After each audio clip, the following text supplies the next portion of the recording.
Now, please join me in welcoming to the stage Colin Field, the director and producer, Bonnie Sitter, the main subject of the documentary and the historical producer, Felipe Gage-Levra, the executive producer, and Charlie Eggleston, executive producer as well.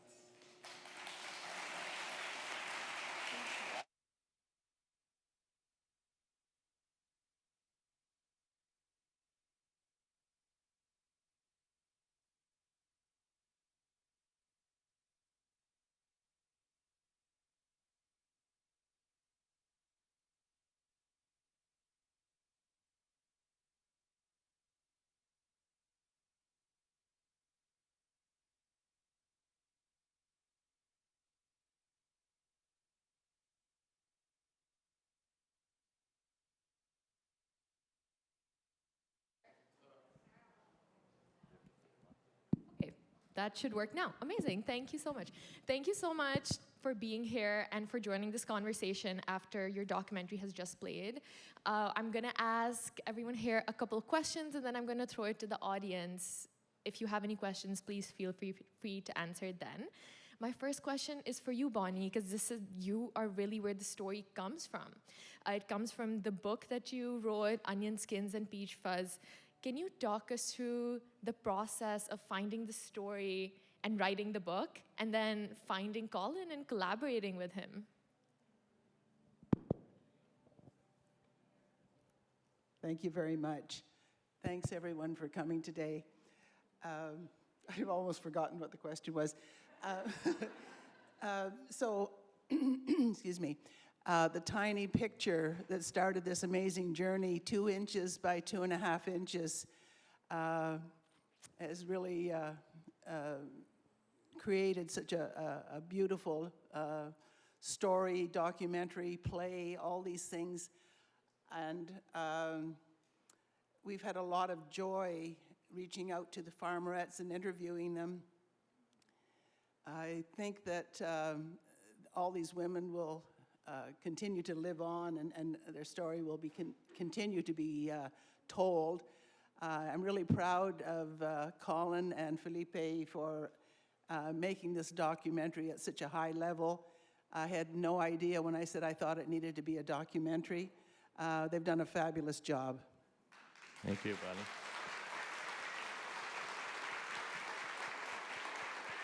So Colin and Felipe, how did the story come on your radar? How was your process of beginning to make it?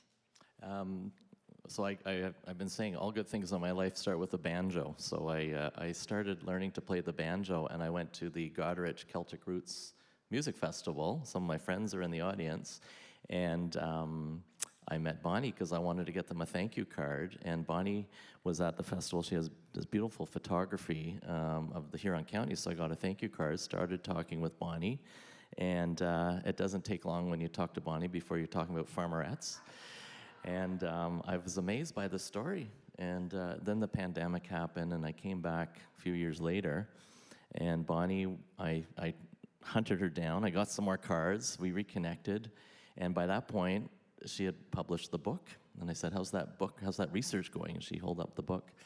And then she started to tell me what she just said here about, finding the photo and the book, and then a play, and she's trying to get a stamp made. And in my head, I'm listening to this, and the film you just saw was going in my head. And at the end of it, she said, but what I would really love would be if I could find a filmmaker who would do this, because these women are in their 90s. And what she didn't know is I had just finished a year of filmmaking school at Fanshawe College. I've been working for TD my whole career, and I'd taken a sabbatical, and some of my other profs are in the audience tonight. And I thought, this is so much fun. I quit my job, I bought some cameras, I printed up some cards, came up with the name Alberio Films, and about 2 weeks later I met Bonnie. So I'm no longer retired.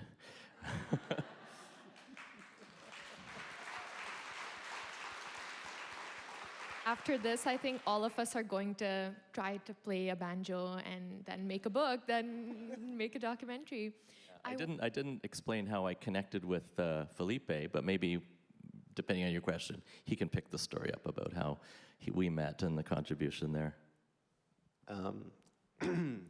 So I came from Brazil in 2023, that is 2 years ago. And I came with my wife, my kids, and 7 cats. It was a huge journey for us. So I was trying to get established here, but unbeknownst to me, I needed help in that move. So I brought my uncle and my mom to help with the move.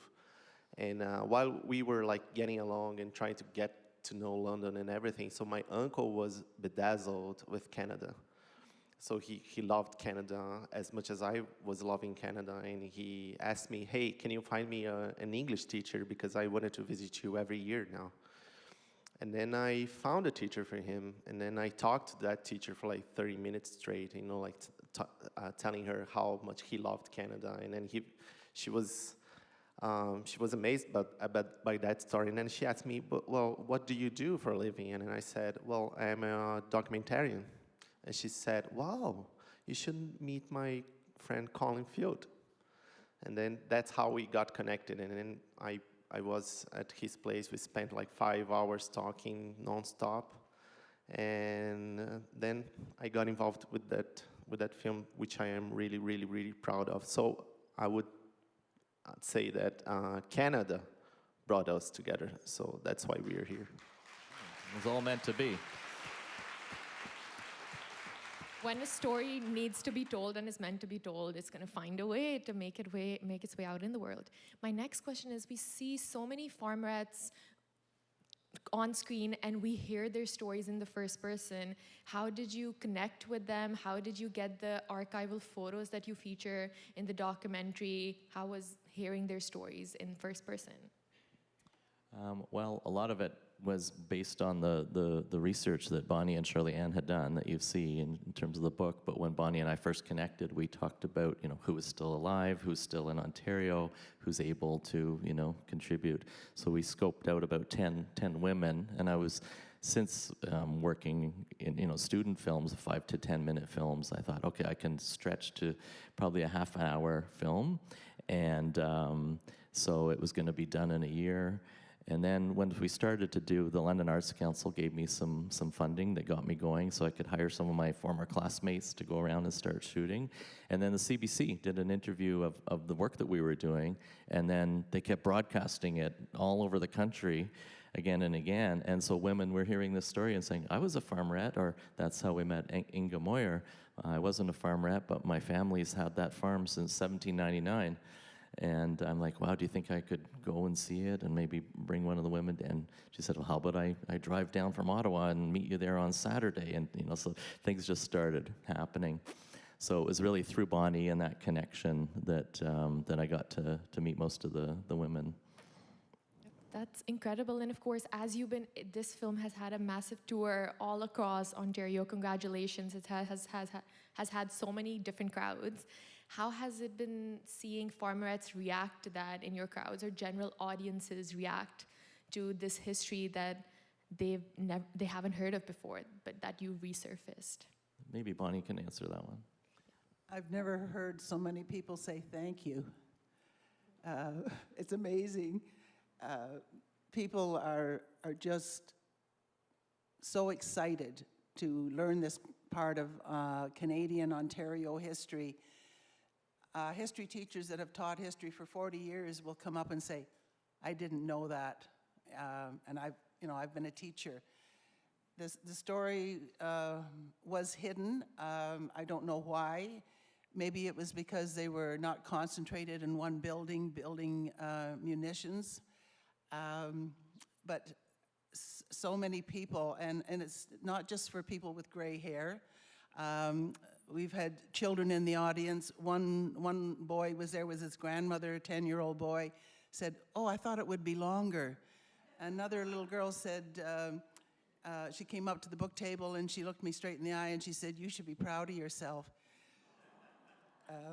Another little girl got a chance to ask her farmerette a question. Betty Lou Clark, who's going to be 97 on November the 4th, answered the question, and I'm sure that the way she answered it will stick with that little girl for her entire life.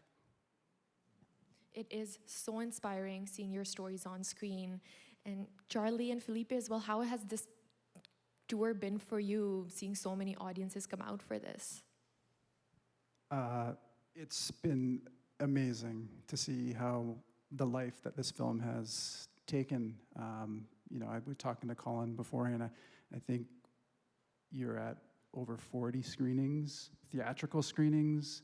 Right, correct, yeah. Since we premiered in London in June the 6th, the anniversary of D-Day, and I thought maybe we'll get into the Forest City Film Festival for lucky one other festival. And we've been invited, by communities all over Ontario, and we've had almost 40 screenings now. Mostly they're sold out, and they have us come back a second or a third time. It's insane. And we have, farm rats who are in the film, we'll invite them, and they get a standing ovation and that sort of thing. But often, probably 50% of them, we then say, are there any other farm rats? And there are people we don't even know who are in the audience, and they'll stand up and connect, and they know some of the women in the audience members, see their mother in the photographs, and they didn't even know that they were farm rats. And so it's connecting with people in so many ways. But anyway, go ahead, Charlie. Every film has its own unique journey, and this one has been extraordinary. Not every film has this kind of life after it's made, in terms of how it's touching audiences and finding an audience and packing houses. People want to hear the story, and it's a really important one. I just would add that I think it's a documentary is about storytelling too. So we react as filmmakers to something that is being done. So what Bonnie did was something, and then Colin did something on top of that. When I came on board, like post-production, I was just reacting towards that work that has been done. And it's important to note, it's only not me, like Charlie, with his insights and the advice that he gave over to Colin, especially because he's a professor.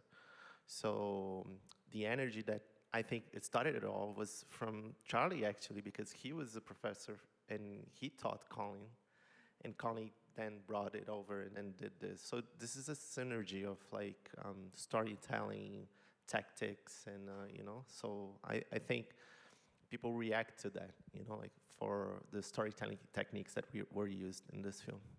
Yeah, that you saw the credits went on for a long time, but a lot of the people who contributed are in the London community. There's a professor from OER, there's people from Western, there's people from Fanshawe. That was part of my goal, was to create opportunities for new graduates to get some paid work and to contribute to something and not have to go to Vancouver or Toronto for that. But yeah, all of the profs, Charlie and Romy Golem was out there, and Adam was here for the other screening. But yeah, that's sort of shaped the whole film. But I love watching it because all the feedback that I got from people along the way that either, just saw little things, right? And just a little comment or a little reaction or whatever helped to shape the final film. So it's so cool because I see, hundreds of people in terms of their influence on the film. Felipe brought a really cool perspective because he's a TV producer and does documentaries and reality TV down in Brazil.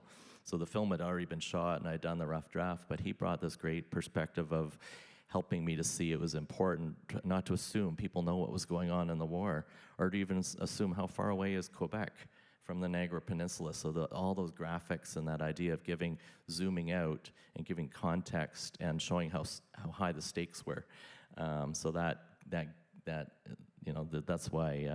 Anyway, he got promoted to executive producer. I brought him in as story editor, and then I'm like, oh my goodness, he's all over this thing. He needs to be, co-executive producer with Charlie. So. Colin has a remarkable gift to bring talented people, good people together, and I think that's where the main energy of this project lies, including Bonnie, connecting with Bonnie too. So, you seem like such a team and such a community that I think that just helps us in making a community for this film as well. So to finish it off, last question is for you, Bonnie. What do you hope, as people are walking out of this theater, what lessons do you hope they took away from this film? What do you hope they take away from it? I hope people see that what is possible when you're asked to volunteer, what the rewards are for volunteering and offering your service. I think that the lesson learned is that service comes in many forms, and it all starts with food. Without food, nothing happens. Yeah, I want to give a shout out too to that beautiful film that came before. I don't know if the filmmaker's in the house or not, but if not, then I'm going to be reaching out because I was so moved by that film. It was just beautiful. Unfortunately, the filmmaker couldn't make it today, but it's such an uplifting of our farming communities in Ontario that was just seemed correct to pair it with your film. Thank you so much for your time. We do have to wrap this up now. Just a reminder that this film qualifies for the Old Oak Audience Choice Award and the Fan Favorite Award, so be sure to use your ballot that you got on the way in and drop it on the ballot box on the way out. And yes, the Can I film. say one more thing, just very Yes, quickly? please. So Bonnie and I are going to be, there's a room across the hallway. Bonnie has her books if anyone would like to purchase them.